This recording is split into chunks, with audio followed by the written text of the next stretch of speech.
তোমার বাগিনা কি উড়াইলো রমজানের? কি দাঁড়াও, হ্যাঁ তো আলহামদুলিল্লাহ। তোমার কি অবস্থা? এখন রোজায় কি উঠাইলা? খেজুর মেজুর সোলা মোলা কো? ওই দেখো রোজার মাস, এই যে সোলা, এটা কি সোলা? একবার ভালো মানের চুলা। কত করে এটা? এটা 105 টাকা, দাম কমে গেছে। 105 টাকা? কমে গেছে, আরো কমার সম্ভাবনা আছে কিনা? এটাই ভালো কমছে। আচ্ছা। আর এক সপ্তাহ আগে ফোন দিছিলাম, এই দামে আছে। আজকে ফোন দিছি, এই দামে আছে। বরং 1 টাকা বাড়ছে, 1 টাকা ব্যাপার না। তারপর বেসন কোনটা আছে দেখে? বেসন আছে অ্যাঙ্করেরটা। অ্যাঙ্কারটা? জি জি, বুলেটটা আমি এখনো ভাঙা নেই অবশ্য, নতুন দাম কমতেছে তো। এই যে না অ্যাঙ্কার, এটা অ্যাঙ্কর ঢালে যে, এটা হলো বেসন। তারপরে ইয়া খেজুর মেজুর উঠাও না? সেজন্য ভাই দাম অনেক কম খেজুর। বাংলাদেশে অনেক খেজুর ঢুকতেছে, কম দিকে আর খেজুর কয়দিন পরে?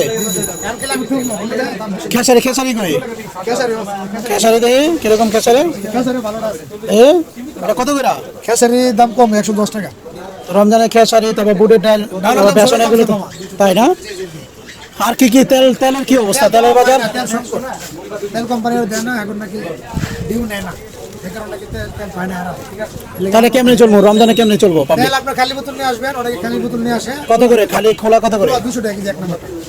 আর সুপার 175 টাকা, পাম 165 টাকা। এই যে এমনি তোমার বোতলের লিটার দিয়ে 185 80 এরকম। জি, বোতল পাইলে তো ভালো, কিন্তু বোতল তো পাওয়া যাচ্ছে না। এটা একটা সমস্যা না? রমজানের আগে যদি এরকম সংকট দেখা যায়, এটা তো একটা সিন্ডিকেট আর কি, কৃত্রিম সংকট। তো এটা একটা সমস্যা না? তো যাই হোক, এখন তুমি মামার এই মামার সোলা দাও। ভাই প্যাকেট নেবেন কেন? খোলা নেবেন? প্যাকেট নেবেন না খোলা? খোলা ভালোটা আছে।